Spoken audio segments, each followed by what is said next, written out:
Hey everyone, welcome back to the Crust Cooking Channel on location right here in Bread Mart. You look while we cook.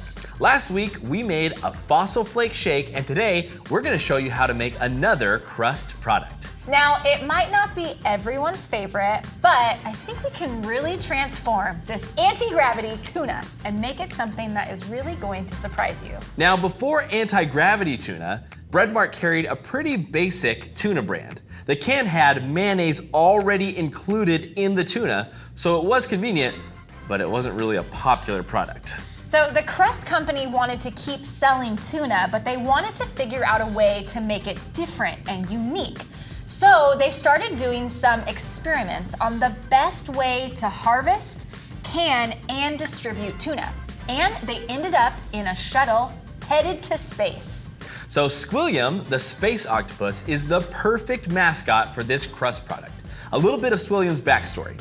He was pulled from the ocean after divers recognized his impeccable talents of collecting shellfish like clams, mussels, oysters, etc. And NASA started training him to go into space and oversee the production of space tuna.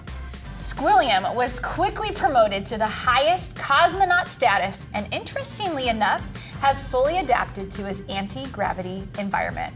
What a guy. So today we are making tasty, tiny tuna burgers. Now, if you don't have anti-gravity tuna, you can use your favorite brand of tuna or even canned chicken if you prefer. Once you've got your tuna or chicken, you're gonna need 1 egg, you're gonna need some breadcrumbs, some mayonnaise, some green onion, tomato, and burger buns.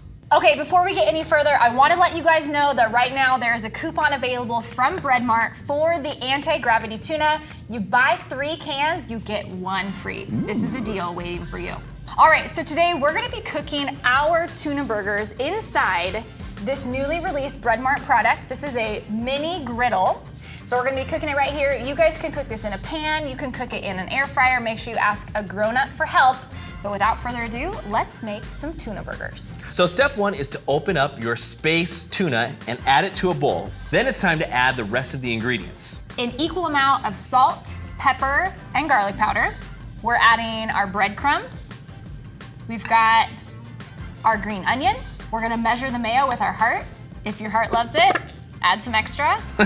And we wanna add an egg, and this is gonna help all of it stick together and cook well on the griddle. We're gonna go ahead and butter it so it doesn't stick. You hear that sizzle? That griddle is ready to cook. Smells so good. So go ahead and take a couple spoonfuls. Our griddle is making a mini patty because we also have miniature buns that we're using. You're gonna wanna let your patties cook until each side is lightly brown, which is about 4 to 5 minutes on each side. So we'll shut our griddle and we'll let it cook. Now you can get crazy with your toppings. How do you get crazy with your toppings? You can add avocado. You can add pickles. You could add mustard. You could even cook up some bacon if you wanted to. But we're gonna keep it classy today and do tomato, mayo, arugula.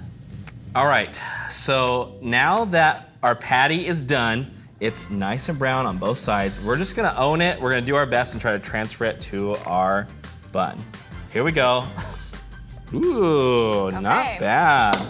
What's interesting is I'm getting way more of like a burger smell than the tuna. Like, Yes. Yeah, I can see all the crispy edges. I think all of the fun things like the breadcrumbs, the salt and pepper that you added in there is gonna make it taste really good.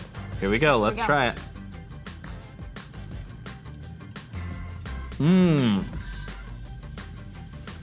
That goes down really nice.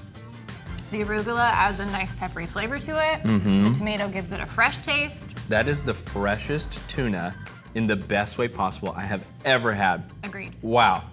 And now that you know how to make a tiny tuna burger, if you want a can of anti-gravity tuna, you can find a template on sandalskids.tv under this weekend's video and build your very own. You can also find a copy of this recipe.